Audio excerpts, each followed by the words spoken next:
gente vai entrar agora no que a gente chama de trabalho de um gás a pressão constante. Você já sabe o que é um processo isobárico, é aquele que a pressão permanece constante. Mas é provável que você não lembre da definição de trabalho. Então, antes da gente entrar na termodinâmica, eu preciso relembrar com você o conceito de trabalho. Gente, o que nós vamos ver aqui é o básico do básico, é o mínimo necessário para você compreender essa matéria toda. Esse assunto de forma mais completa a gente vai ver lá na mecânica, tá bom?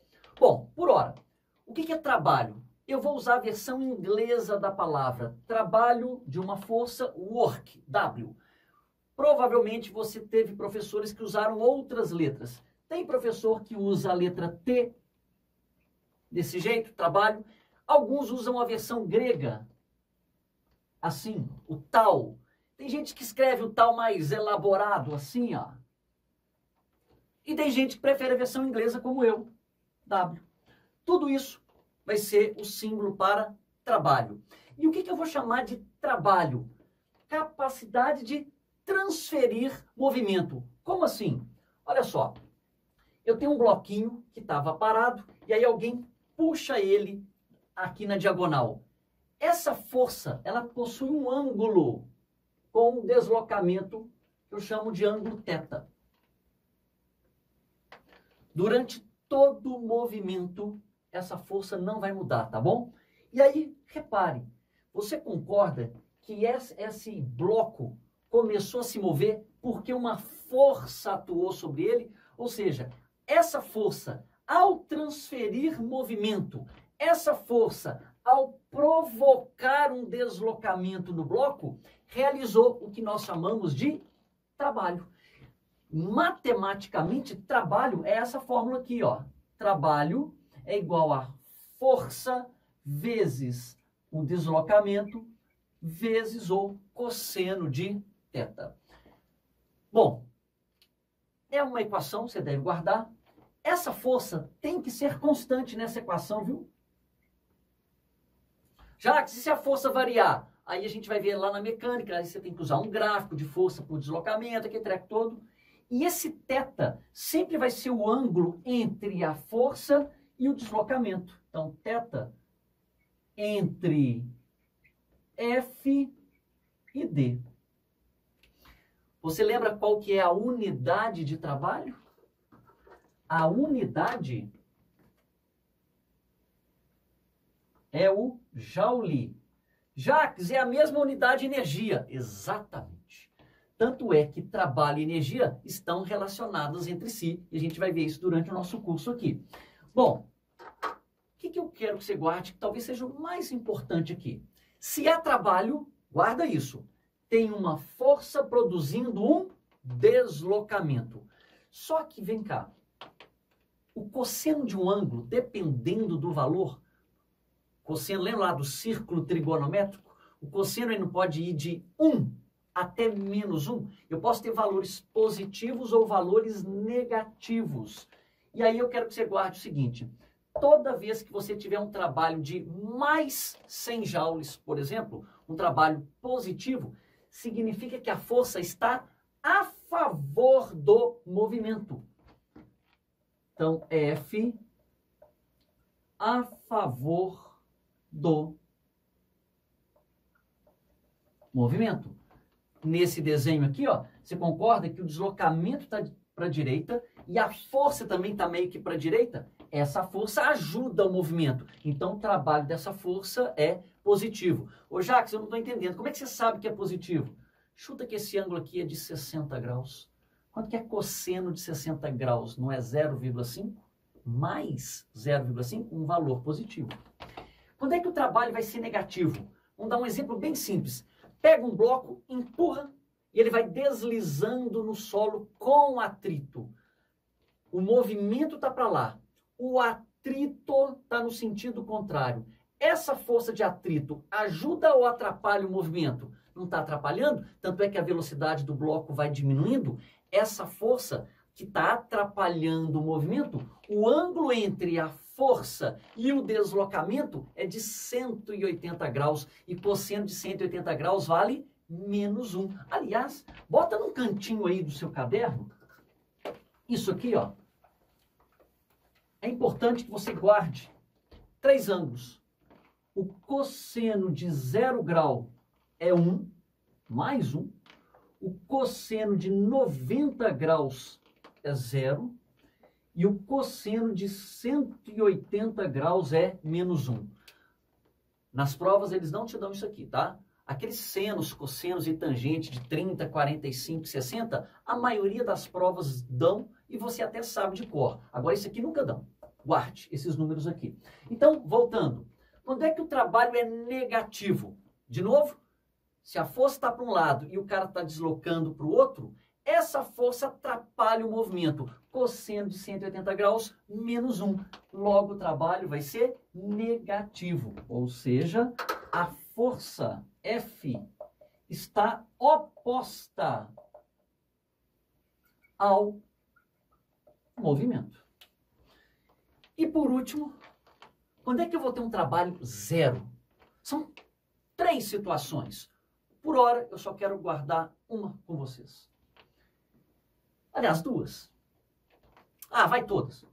Quando é que esse trabalho pode ser zero? Por exemplo, quando você não faz nenhuma força. Se não há força, 0 vezes qualquer coisa é 0. Segunda opção é não ter deslocamento. Se o deslocamento é 0, o trabalho é 0. Por exemplo, se eu fico empurrando um carro, pneu furado, estou fazendo força, não estou produzindo deslocamento, então eu não tenho um trabalho. Tranquilo? E por último, é possível você fazer força, você produzir deslocamento e mesmo assim não ter trabalho. Para qual ângulo o seu cosseno é 0? 90 graus. Então, quando é que o trabalho é nulo? Vamos colocar só 2 aqui. Quando D igual a 0 ou quando F perpendicular, esse símbolo aqui é de perpendicular ao movimento. Então eu preciso que você guarde tudo isso e agora a gente vai pegar esse conhecimento e aplicar ao conceito de gases na termodinâmica. Então vamos lá. Considere um gás confinado em um recipiente com um êmbolo livre. O que é um êmbolo livre? É aquele êmbolo que pode se mover livremente, sem atrito. Então, por exemplo, vamos colocar aqui no recipiente um gás qualquer. E tem um êmbolo aqui, ó. Esse êmbolo é livre. Agora, vamos fornecer calor para esse gás. Então, está entrando aqui calor. Você concorda que na hora que o gás recebe calor, ele vai querer dilatar? E se ele dilatar, você concorda que ele vai empurrar as paredes do recipiente?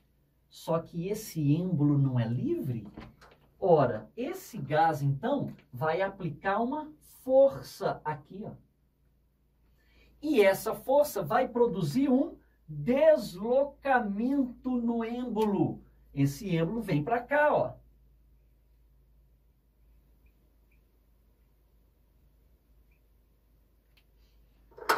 Ora, se eu tenho uma força que produz um deslocamento, se eu tenho uma força que transfere movimento ali para o pistão ou para o êmbolo, então eu tenho um trabalho. Então, repare que nesse caso aqui, o que eu quero que você guarde é que há um trabalho porque teve uma força produzindo um deslocamento. Agora, Jacques, que transformação que é essa? Vamos pensar. Quem que exerce pressão aqui do lado de fora? Você concorda que existe aqui a pressão atmosférica? Que eu vou representar por essas setinhas aqui assim? Na verdade, lembra que pressão é força dividido pela área? Então, a força é a pressão vezes a área. Essa área do êmbolo aqui não muda. Se a pressão for constante e a área é constante, a força que eu estou fazendo aqui é constante. Então, eu estou representando aqui as forças da pressão exercida pela atmosfera. Então, eu tenho aqui a pressão atmosférica. Agora, dentro do cilindro aqui, o gás aplicou uma força sobre uma área, que é a área do êmbolo. Mas vem cá, se do lado de fora a pressão é constante, do lado de dentro a pressão tem que ficar também o quê? Constante. Então, durante o movimento do pistão, a gente está considerando que esse movimento ocorre lentamente, de forma que a velocidade dele permanece constante. Quando a velocidade é constante, a gente sabe que a resultante das forças vale zero. Então, a força do lado de fora é igual à força do lado de dentro. Se as forças são iguais, as pressões são também iguais. Como eu considerei que do lado de fora só tem a pressão atmosférica, aqui dentro também vai ter uma pressão que vai ser sempre igual à pressão do lado de fora. Ou seja, eu tenho aqui um aumento do volume, porém mantendo-se a pressão constante. Ou seja, nós temos uma expansão isobárica. Você lembra como é que é o gráfico de pressão versus volume? Ele é assim. Só que agora a gente vai fazer uma coisinha. A gente vai botar uma setinha aqui, ó. Porque eu quero indicar duas coisas. Que a pressão ficou constante e, ao mesmo tempo, ocorreu uma expansão ou um aumento do volume. Então, aqui, ó, eu tenho o volume inicial e aqui o volume final. Ou seja, houve uma variação do volume. Já vou adiantando, daqui a pouco eu vou escrever. Toda vez que um gás realiza trabalho, necessariamente tem que ter mudança no volume. Só recapitulando, que você vai ver que a gente vai juntar tudo isso depois, quando há variação de energia interna, tem que variar quem? A temperatura. Se tem trabalho, tem que variar o volume. Tem uma equaçãozinha que eu quero que você guarde. O trabalho realizado por um gás, quando a pressão é constante, é dado por trabalho igual a pressão que multiplica o volume final menos o volume inicial. De novo, para ter trabalho, tem que mudar ou variar o volume. Você só pode usar essa equação se a pressão for constante. Ô Jacques, e se a pressão não for constante? Pois é, e aí, quando a pressão não for constante, eles vão te dar um gráfico.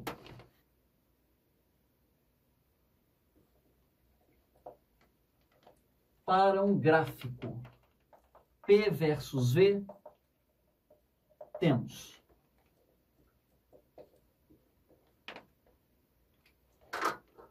se você tiver uma transformação gasosa onde a pressão não é constante, por exemplo, alguma coisa assim, ó,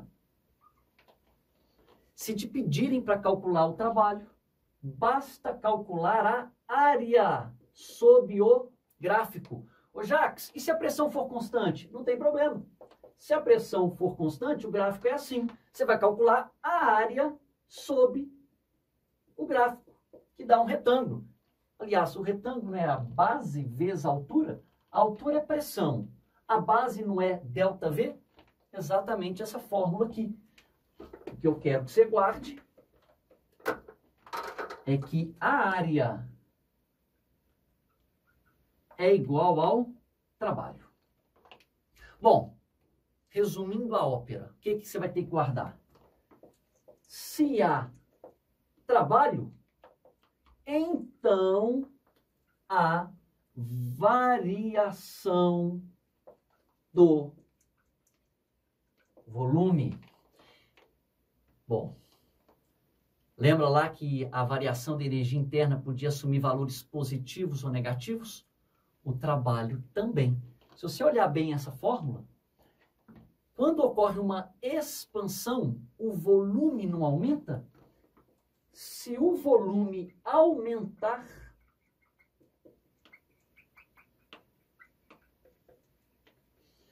olha aqui nessa fórmula, se o volume aumenta, o volume final sendo maior que o volume inicial, você não tem um número maior menos um número menor? Isso aqui vai dar um valor o quê? Positivo. Então, toda vez que o volume aumentar, o trabalho realizado pelo gás é positivo. Alguns livros vão falar que o gás realiza trabalho. O gás realiza trabalho. Ô Jacques, e se alguém vier aqui esmagar o gás? Bom, se eu esmagar o gás, o volume dele diminui. Então o volume final vai ser menor que o volume inicial. Um número menor menos o número maior não vai dar um valor negativo aqui. Logo, o número negativo vezes o valor positivo dá um valor negativo. Então, se o volume diminui,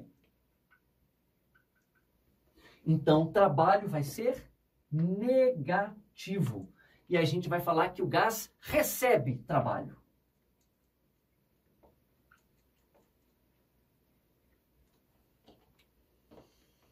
Tranquilo? Para finalizar, a terceira grandeza termodinâmica que você vai guardar agora é o calor. Só que calor a gente já estudou. Lembra lá do que macete?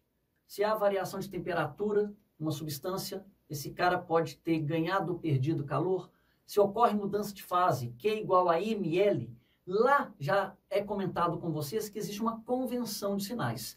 Quem recebe calor, o calor é positivo. E quem perde calor, a gente vai convencionar que o calor é negativo. Então, gente, você tem três grandezas que a gente estudou. A energia interna, o trabalho e o calor. Você tem 6 sinais matemáticos para guardar. Como eu sei que isso é difícil de ser memorizado, eu criei um quadrinho aqui que vai ter o resumo de toda essa nossa aula. Então, olha só. Você vai colocar isso no seu caderno, depois você coloca isso num post-it e prega no espelho do banheiro. Muitas questões de vestibular têm cobrado apenas o sinal matemático de certas transformações, em vez de PV igual a NRT, PV-tipo ou VOTO. Vamos lá, então. O que eu quero que você guarde? Falou em variação da energia interna. Ela está relacionada com o quê? A variação da energia interna relaciona-se com variação da temperatura. E toda vez que o ΔU for positivo, a temperatura aumenta. Quando o ΔU for negativo, a temperatura diminui. Beleza? Trabalho. Falou em trabalho, o trabalho relaciona-se com variação do volume. E se o trabalho é positivo, indica que o volume aumenta. Se o trabalho for negativo, o volume diminui. Calor. O calor relaciona-se com trocas de calor.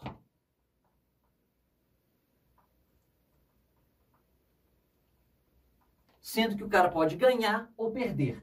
Toda vez que o calor for positivo, o gás, então, recebe calor. E quando o calor for negativo, o gás está perdendo calor. Então, você tem aqui 6 sinais matemáticos e as suas relações com as outras grandezas. Estou colocando agora aqui um exemplo simplesinho que diz o seguinte. Considere as 3 transformações a seguir e complete o quadro. Então, tem aqui um gráfico de pressão por volume. Você vai completar para mim aqui, ó, com um sinal positivo ou negativo para cada caso. Você vai pausar o vídeo, completa para mim, que em seguida eu resolvo. Vamos lá, então. Primeiro, eu quero saber se em A, ΔU é positivo ou negativo. Sem usar a equação, gente. Em A pressão é constante, o processo é isobárico. Mas para saber se o ΔU é positivo ou não, eu tenho que saber se a temperatura está aumentando ou diminuindo. E aí vamos usar aquela técnica das hipérboles fantasmas ou isotermas fantasmas. Pegando aqui o comecinho de A, ó, eu tenho uma hipérbole aqui. Ele já desenhou uma hipérbole para mim que passa em B. E eu vou pegar agora aqui, ó, uma hipérbole passando pelo finalzinho da C. Repare que em A, ele está passando de uma hipérbole mais perto da origem para uma mais longe da origem. Logo, aqui a temperatura aumenta. E se a temperatura aumenta, ΔU é positivo. O trabalho, a seta indica que o volume aumentou. Quando o volume aumenta, o trabalho é positivo. Tranquilo? Em B, o que nós temos? Em B, eu tenho uma curva em cima de uma hipérbole. Então, o processo é isotérmico. Se o processo é isotérmico, a temperatura permanece constante. Então, vamos pensar. Se o ΔU é positivo quando a temperatura aumenta e negativo quando a temperatura diminui, se o ΔU, se a temperatura agora não muda, ou seja, se a temperatura nem aumenta e nem diminui, não há variação da temperatura. Lembra que eu mostrei para vocês que ΔU é 3/6 de nRΔT para um gás monoatômico? Se o ΔT é zero, então o ΔU é zero. Logo, numa transformação isotérmica, não existe variação da energia interna. E o trabalho? Olha a seta. Saiu desse volume para esse. O volume aumentou. Se o volume aumenta, o trabalho é positivo. Por último, em C, eu tenho uma transformação isovolumétrica. A temperatura passou de uma hipérbole mais perto da origem para uma mais longe. Então, a temperatura aumentou, ΔU é positivo. E o trabalho? O volume é sempre o mesmo. Quando o volume aumenta, trabalho é positivo. Quando o volume diminui, trabalho é negativo. Agora o volume nem aumenta e nem diminui. Então, eu tenho o quê? Que a transformação ela é isovolumétrica e logo não existe trabalho. Pensa o seguinte, lembra daquele êmbolo que eu tinha feito aqui nessa parte do quadro? Imagine que esse êmbolo, ele agora é fixo, então eu vou botar uns pregos aqui, ó, prendendo ele. E o gás está aqui. Agora eu vou e esquento o gás e ele faz uma força querendo empurrar o êmbolo. Ele faz uma força, mas essa força não produz deslocamento. Não produzindo deslocamento, então não existe um trabalho. Então, nesse caso, o trabalho é zero.